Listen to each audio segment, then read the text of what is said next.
Hello friends, good morning. मैं doctor Selja Pandey और आज हम बात करेंगे सीएलडी के बारे में। सीएलडी मतलब chronic liver disease. Chronic liver disease के बारे में हम आज क्यों बात कर रहे हैं इसके बारे में पहले मैं बता देती हूँ। देखिए, जब हम क्लिनिक में बैठे थे तो एक पेशेंट आए, वो बहुत ज़्यादा ड्रिंक करते हैं और जब मैंने उनकी रिपोर्ट देखी, एक्चुअली उनको प्रॉब्लम थी काफ़ी। तो मैंने कहा था कि टेस्ट कराइए लीवर के लिए, क्या एलएफटी एंड अल्ट्रासाउंड। तो कराया तो उसमें फैटी लीवर भी आया था अल्ट्रासाउंड में, और उसके साथ साथ जो एलएफटी कराया था उसमें एसजीपीटी एसजीपीटी बहुत ज़्यादा हाई था, ब्लीडिंग भी बढ़ रहा था। तो फिर मैंने उनसे कहा कि देखिए, आपका जो लीवर है वो ख़राब होने की कंडीशन में आ रहा है, तो आप ड्रिंक करना छोड़ दीजिए, शराब छोड़ दीजिए। तो पेशेंट का कहना था कि मैडम, हम शराब तो नहीं छोड़ सकते, आजकल तो लीवर भी लग जाता है नया, वो लगवा लेंगे, पर शराब नहीं छोड़ेंगे। तो जब ये बात सुनी तो मुझे लगा कि शायद कई लोगों को पता ही नहीं है कि ये डिज़ीज़ उनको किस कंडीशन तक पहुंचा सकती है, किस लेवल तक पहुंचा सकती है कि वो यहाँ तक कि डेथ तक हो जाती है पेशेंट की। माना कि लिवर ट्रांसप्लांटेशन करा सकते हैं, पर उसके लिए आपको पैसा चाहिए। उसके साथ साथ जो है, माना कि आप लिवर ट्रांसप्लांटेशन की जो सर्जरी है या ये सब चीज़ें अब इजी होती जा रही, क्योंकि हमारे भारत में या हमारे मेडिकल फील्ड में टेक्नोलॉजी बहुत ज़्यादा विकसित हो रही है। तो अब 9 घंटे का 8 घंटे का इसका जो है ऑपरेशन होता है, और कई लोग इसको करवा भी सकते हैं। पर जिस हिसाब से फाइनेंशियल हालात होते हैं पेशेंट के, उसको अपनी केयर करनी चाहिए। केयर तो सभी को करनी चाहिए, मगर ये शब्द जो था, ये सुन के ऐसा लगा कि मरीज को ये पता ही नहीं है कि वो क्या कर रहा है अपने साथ, और वो किस लेवल तक जा सकता है, उसको कितनी तकलीफ हो सकती है अगर उसका लीवर ख़राब हो जाएगा। लीवर बॉडी के लिए कितना इम्पॉर्टेंट है ये शायद उनको नहीं पता, जो लोग ड्रिंक करते हैं। फ्रेंड्स के इन्फ्लुएंस में आके सबसे पहले ये होता है कि हम पूछते हैं, अरे आप क्यों पीते हैं, आप छोड़ दीजिए। नहीं नहीं, दोस्त यार के साथ होते हैं तो पीना पड़ता है, दोस्त लोग पिला देते हैं।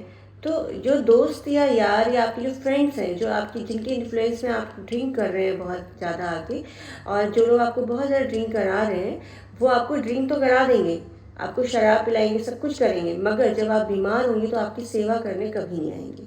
वो सेवा वो लोग करेंगे जिनको आप शराब के नशे में धुतकारते हैं, जिनको पीटते हैं, जिनको परेशान करते हैं। वो हैं आपके माता पिता, आपके बच्चे और आपकी पत्नी। सेवा वही लोग करेंगे जब आप बिस्तर में पड़े होंगे आफ्टर डिजीज़। तो इसीलिए हमेशा ये सोचो कि कौन आपका शुभ चिंतक है। बहुत ही डीपली ये बात सोचनी चाहिए इंसान को कि शुभ चिंतक वो नहीं जो आपके सही समय में आपके साथ बैठा है। शुभ चिंतक वो होता है जो आपके गलत समय में आपका साथ दे। तो इसीलिए हमेशा सोचिए कि जो आपको ड्रिंक करा रहे हैं, जो आपको शराब पिला रहे हैं, आपको स्नैक्स दिलवा रहे हैं, आपको स्नैक्स करा रहे हैं, और आपको वो स्मोकिंग करा रहे हैं, ये सब चीज़ें करा रहे हैं, वो आपके शुभचिंतक नहीं है। जो आपको गलत रास्ते पे जाने से रोक रहे हैं और आप फिर भी गलत रास्ते पे चले गए, तो वहाँ पे जाने के बाद जो आपको तकलीफ़ होगी, उससे उबारने के लिए जो आपका साथ देता है, वो आपका शुभचिंतक होता है। चलिए हम बात करते हैं सीएलडी के बारे में, क्रोनिक लीवर डिजीज़। और मैं आपको बताऊंगी कि ये किस कंडीशन तक आपको ख़राब कर सकता है, आपके बॉडी को आपको किस लेवल तक पहुंचा सकता है। क्रोनिक लीवर डिजीज़ जो है, मतलब सिरोसिस ऑफ लीवर की वजह से हो सकता है।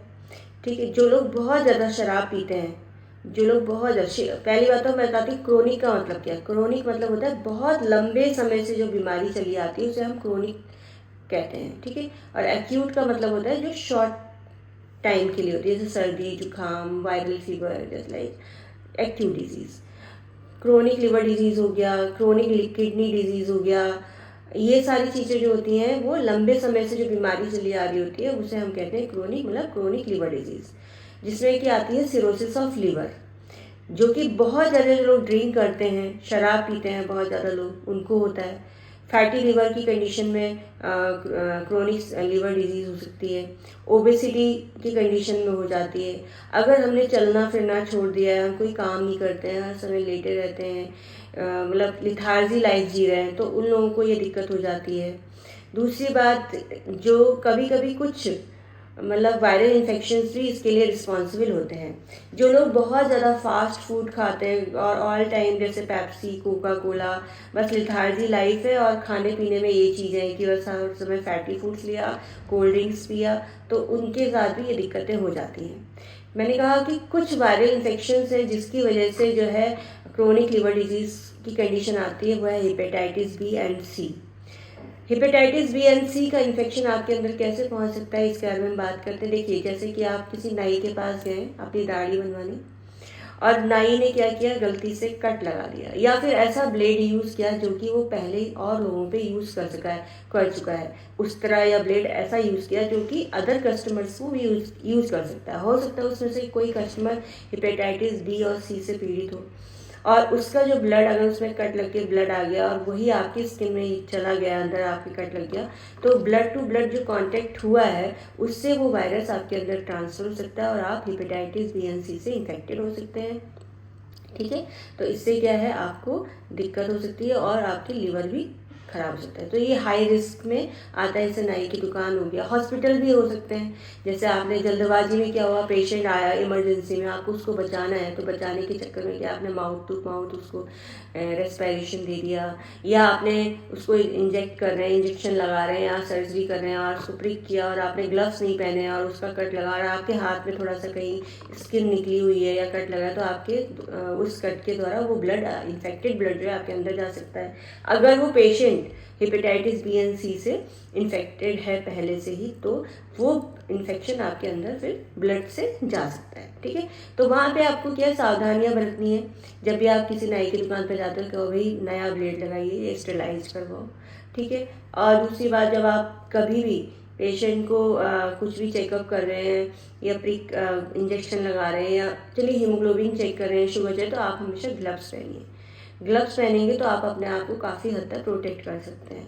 अगर ग्लव्स फट गया है, बाई चांस कुछ हो गया, तो वह बात अलग है। ठीक है, दूसरी बात ये है कि इससे क्या होता है कि जब हेपेटाइटिस बी एंड सी का वायरस आपके अंदर जाता है, तो धीरे धीरे धीरे क्या होता है, आपका लिवर डैमेज होने लग जाता है। लिवर डैमेज होने लगेगा, लिवर खराब होते ही क्या होता है, फंक्शनल कैपेसिटी जो होगी, जो फंक्शनल कैपेसिटी होती है लिवर की, वो डिक्रीज होने लग जाएगी, कम होने लग जाएगी, जिससे क्या है, लिवर डिटॉक्सिफिकेशन नहीं कर पाएगा। लिवर जो है ब्लड को जो है प्यूरिफाई नहीं कर पाएगा। ठीक है, मतलब साफ, जो हमारा लिवर होता है वो ब्लड को क्लीन करता है। जब ब्लड जाता है वहाँ, तो वहाँ पे क्लीन होता है, तो वहाँ पे लिवर ब्लड जो है ब्लड को प्यूरिफिकेशन नहीं कर पाएगा, और ब्लड में क्या होगा, अमोनिया की मात्रा जो होती है बढ़ती चली जाती है। ठीक है, जब वो ब्लड को डिटॉक्सिफाई नहीं कर पाएगा, प्यूरिफाई नहीं कर पाएगा, तो उसमें ब्लड में क्या होगी, अमोनिया की मात्रा बढ़ने लग जाएगी, और वो अमोनिया क्या होता है, ब्रेन, जो हमारा ब्रेन बोन मैरो होता है, वो उसको क्रॉस कर लेगा। ठीक है, जो ब्लड ब्रेन बैरियर होता है उसको क्रॉस कर लेगा अमोनिया, और जो ब्लड ब्रेन बैरियर को क्रॉस करेगा, तो इससे क्या होगा, रिफ्लेक्सेस वीक होने लग जाते हैं। मतलब रिफ्लेक्सेस वीक होने का क्या मतलब है, जैसे क्या है कि ये कोई गरम, जैसे कोई खाना बना रहे हैं, रोटी है, गरम तवा लगता है, एकदम से हम हाथ पीछे कर लेते हैं, या आपको किसी ने बुलाया तो आप एकदम से उसको वो करते हैं, रिस्पॉन्स करते हैं, या कुछ चुभाया तो एकदम से हम ऐसे हाथ, क्योंकि हमारा माइंड जो है कुछ मैसेजेस बॉडी को देता है कि आपको यहाँ से बचना है। तो जब रिफ्लेक्सेस वीक होने लग जाएंगे, तो ऐसा इंसान जो है वो इस तरीके से नहीं कर पाएगा, ऐसा नहीं कर पाएगा अपने आप के लिए। ठीक है, उसके अंदर जो रिफ्लेक्सेस हैं वो वीक होने लग जाएंगे, और धीरे धीरे क्या होता है कि हिपैटिक एनसेफेलोपैथी में जाने लगेगा पेशेंट, उसको ब्लीडिंग डिसऑर्डर होने लगेंगे। ठीक है, ब्लीडिंग डिसऑर्डर होने लगे, अगर कोई कट वट गया है पेशेंट को, या अगर बहुत ज़्यादा दिक्कत हो गई है ब्लड लिवर की, तो अगर कहीं भी कट लग जाएगा तो उसको वहाँ पे क्लॉटिंग नहीं होगी, ब्लीडिंग रुकेगी नहीं, ब्लीडिंग होते रहेगी। ठीक है, चोट लगेगी तो वहाँ पर अगर किसी ने जोर से पकड़ा वहाँ पे, तो उसको हैमरेज हो जाएगा, अगर हल्के से कोई पकड़ेगा तो हैमरेज हो जाएगा, तो ब्लीडिंग डिसऑर्डर होने लग जाता है पेशेंट को।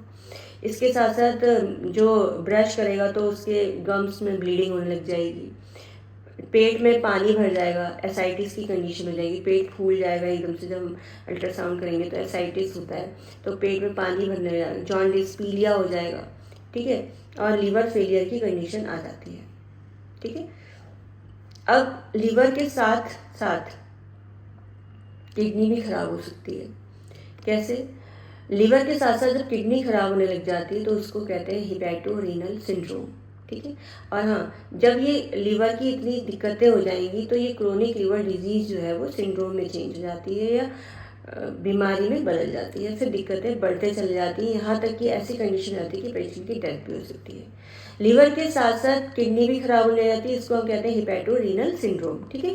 ये लास्ट स्टेज होती है जब पेशेंट बिल्कुल ही उसका लिवर डैमेज होने की कंडीशन में आ जाता है, हो चुका होता है, तो उसके बाद वो किडनी में इन्फेक्शन फैलने लग जाता है, तो ये सबसे लास्ट स्टेज होती है, ठीक है।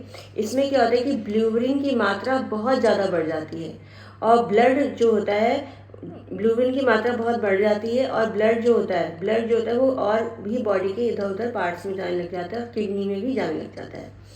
जब किडनी में ब्लड में ब्लूबिन बढ़ा होता है और किडनी में जाने लग जाता है तो उससे क्या होता है कि किडनी का जो फिल्ट्रेशन है वो रुकने लग जाता है, किडनी काम करना कम करने लग जाती है, बंद करने लग जाती है, ठीक है। तो इसको हम कहते हैं एक्यूट ट्यूबुलर नेक्रोसिस, ठीक है। तो इस तरीके से कंडीशन आ जाती है।